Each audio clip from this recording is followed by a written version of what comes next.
You are Locked On Jets POSTCAST. Part of Locked On Sports New York on the Locked On Podcast Network. Your team every day. The New York Jets played a little more competitively than probably most of us thought, but unfortunately, they are a team that still finds ways to lose. They fall to the Baltimore Ravens 23-10. Welcome in to the Locked On Jets postcast here live on the Locked On Jets YouTube channel and in the Locked On Jets podcast feed, part of the Locked On Podcast Network, now the number one sports podcast network. I am your postcast host, Chris Schubert, here with you to recap all things New York Jets. Huge, massive road underdogs the New York Jets were going down to Baltimore, and certainly with the way they played in the first half, you felt a lot better about the way things were trending for this football team. But it was a second half where the defense did not play as well, and it was a second half in which the Jets made that critical mistake, that being a Breece Hall fumble. And unfortunately, the top-line takeaway is this was just an annoying loss. This is what you'll be talking about. I don't know how many of you felt coming into this game today. I'll just share how I felt going into this contest this afternoon. Jets are huge, massive road underdogs. I did not expect or anticipate the Jets to be able to win this football game, but I did want to see a team that played a close, competitive game, that they felt like they belonged on the football field with a team like the Baltimore Ravens. Just show that you've cleaned up the penalties. Your offense looked better with Tyrod Taylor under center. You got Adonai Mitchell involved. You got John Mechie involved. You got Mason Taylor involved. You continue to develop those guys, and you look up in the fourth quarter and the Jets are in the football game. That's what I wanted when I woke up this morning in this football game. I wasn't going to be upset about a Jets team that lost a football game to the Baltimore Ravens. The Ravens are a better football team. And yet, even though the Jets kind of checked all of those boxes throughout the course of the four quarters, I felt very annoyed when the clock hit zero, because the Jets had a chance, not just a decent chance, a good chance to win this football game. And this feels like it's one of those losses that you would have taken the result if I told you before the game what would happen. But when you're watching the game, when you're going through the play-by-play, you get annoyed that the Jets didn't win this football game. That's how I feel. An annoying loss that just feels like a missed opportunity for this Jets team to add a resume-defining win for this coaching staff, to add a resume-defining win for this season, that I know everyone's going to be excited that the tank can still be on and the Jets are 2-9 and still in play for maybe the one or the first or second overall pick in the draft to get their hand-chosen quarterback. I want a team that can learn how to win. I want a team that doesn't have to figure it out once they get the quarterback how to win. I want those moments, those flashes that show us that this is the right coaching staff, that they know how to win these football games. And it just feels like that is the one ingredient that is missing here for the New York Jets. It was Tyrod Taylor under center today. The Jets making the switch from Justin Fields to Tyrod Taylor. And I guess it's better. I guess statistically it's better. I guess Adonai Mitchell saw some targets, did something with the targets that he got. Thought John Mechie did a nice job in this game getting open. And it does feel like with Tyrod Taylor under center that when Mechie and Mitchell, two guys that clearly are miles better than what the Jets had previously, not named Garrett Wilson, in terms of route running and separating and finding open space and being able to do something with the ball after the catch. I mean, Mitchell and Mechie are better than anything the Jets have, not named Garrett Wilson. It does feel like with Taylor, the Jets will be able to take advantage of those opportunities. And there were plenty of moments, right? Mechie had a couple of nice catch and runs. Adonai Mitchell, Taylor was able to avoid, I think it was Roquan Smith and Patrick Queen coming on a blitz. He was able to spin outside, extend the play, and he found Mitchell wide open, caught the ball, gained another, 5-10 yards after the catch. So there are opportunities there that you don't feel like Justin Fields would have capitalized on. Tyrod Taylor did, but it does feel still very empty offensively. They only scored the one touchdown. They had the one chance late to make it a 3-point game late in the fourth quarter. Breece Hall fumbles at the goal line. And it's just the Jets don't create turnovers on the defensive side of the ball. Another week where they didn't do that. And they have the killer turnover on their end. And that's how it goes for this team. They're just not good enough to overcome those types of little mistakes. They basically have to play perfect, clean football, and they just didn't. And it's been a theme all year, and it was a theme here again today. We'll talk about the defense. I thought they had a great first half, a not so great second half. We'll talk about that turnovers issue once again, and just the fact that the Jets don't seem to come up with that big play. We'll also talk about the turning point in this game, the second guess of the game, and I think I know what everybody's is going to be, so we'll touch on that here all on the other side.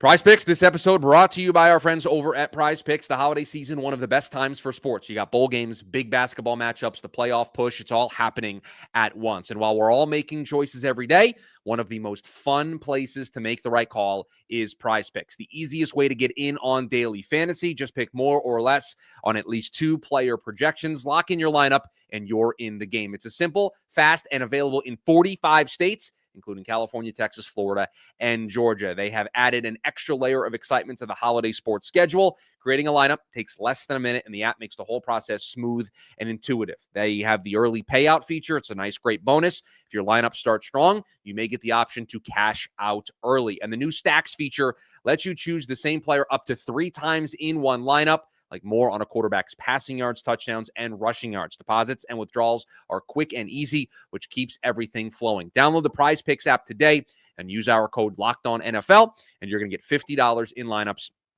after you play your first $5 lineup. That's code LOCKEDONNFL to get $50 in lineups after you play your first $5 lineup.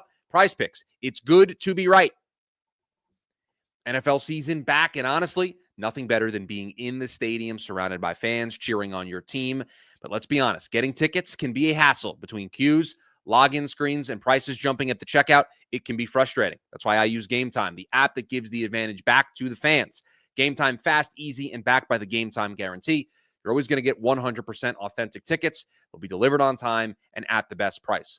Plus, all the fees are included, so the price you see is the price you pay. Zone deals, you can pick the section. Gametime picks the seats, and you save big.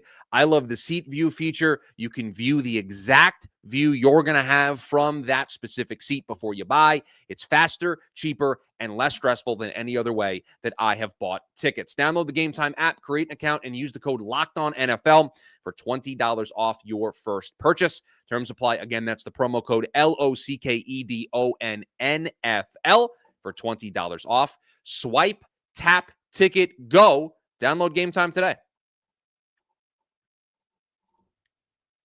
Back here on the Locked On Jets postcast, Locked On Jets YouTube channel, the Locked On Jets podcast feed, part of the Locked On Podcast Network, now the #1 sports podcast network, as we recap a 23-10 loss for the New York Jets on the road in Baltimore. And they played competitively, but just missed some chances there in the second half to put some pressure. Actually had a lead at halftime in this game. Played well enough to have a lead going into the break. Jumped out early with that 7-0 lead, but an offense that just still feels like it is limited in what they are able to do right now. Didn't have the answers in the second half. And the defense that played so well in the first half, thought they did an excellent job containing Derrick Henry in the running game. And it was very clear that this is a compromised Lamar Jackson.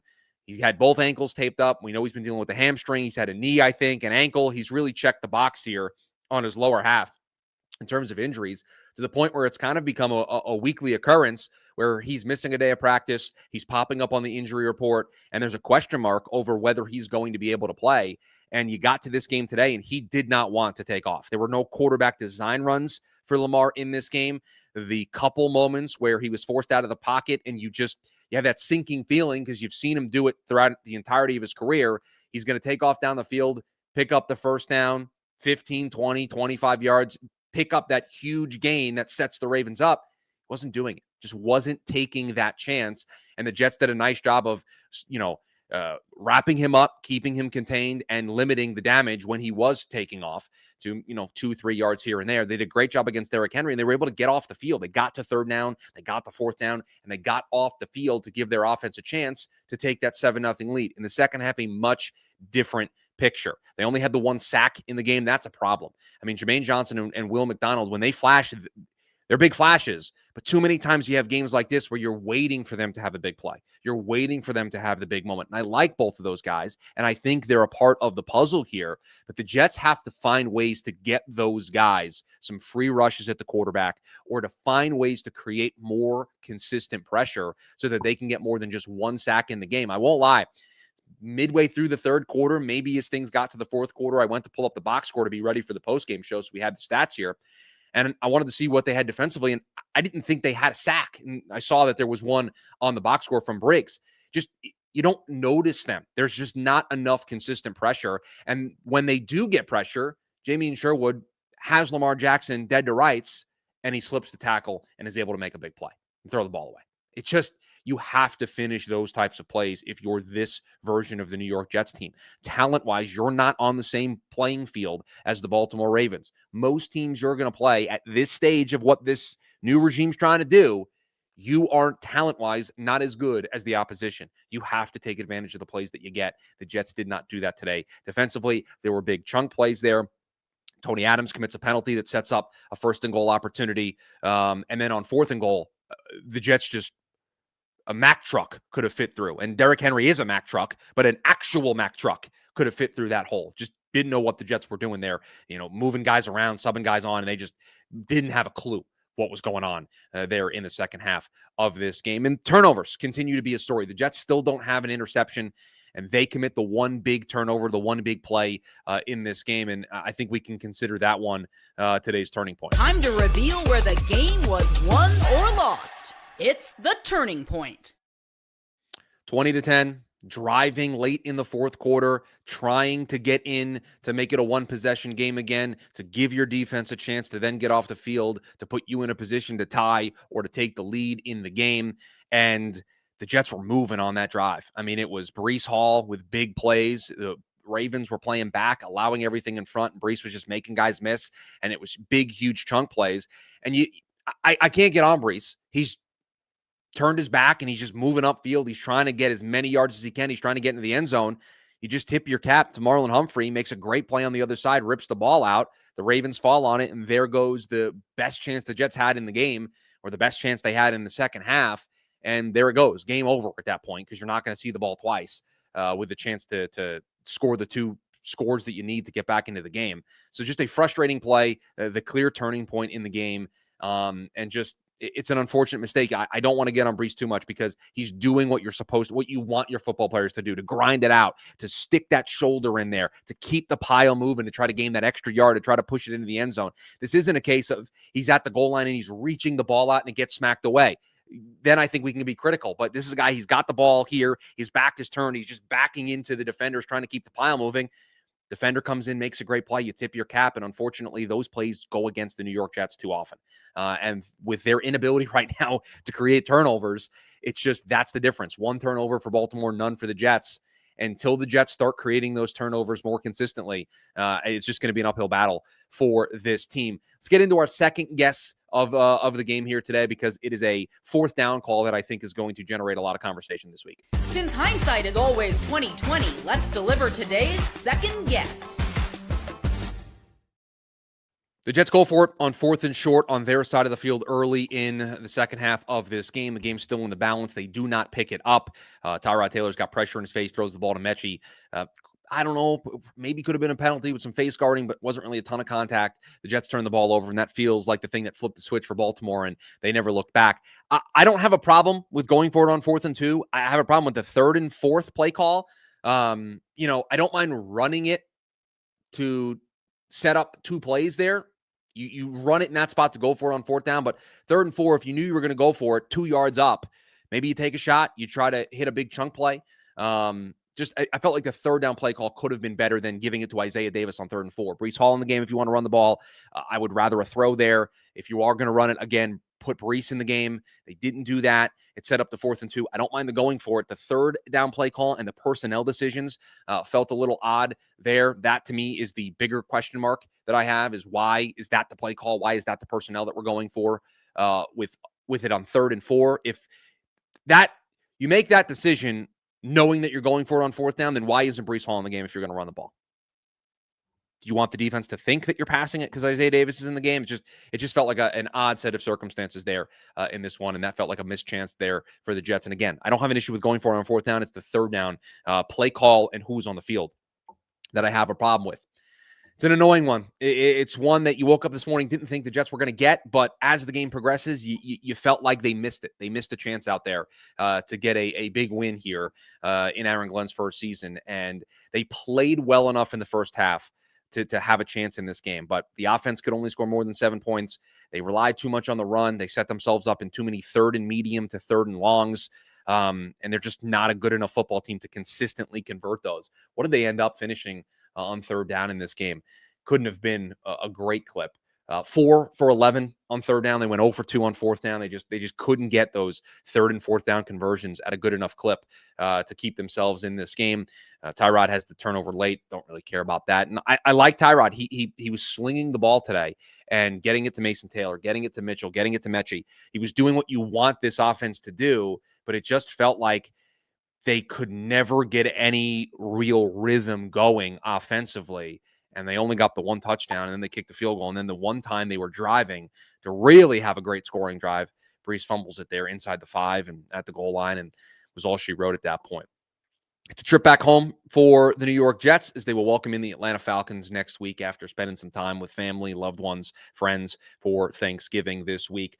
It's a tough one. It's a tough pill for the Jets to swallow here because I think Aaron Glenn will tell you they had a chance in this one, more so than I think we thought they had coming into this game, and it is going to be another game of missed chances, missed opportunities, and just not being good enough that doomed the New York Jets. That'll do it for us here on the Postcast. If you are new here, subscribe, turn on that notification bell so that you are notified when we go live after each and every Jets game to recap all of the action. John B's got you covered all throughout the week. Don't worry. He'll share his thoughts on the game and get you ready for the Atlanta Falcons next week. We're back here next Sunday to break down the Jets against Atlanta, potentially a chance for them to get back in the win column. Until then, have a good one, Jets fans.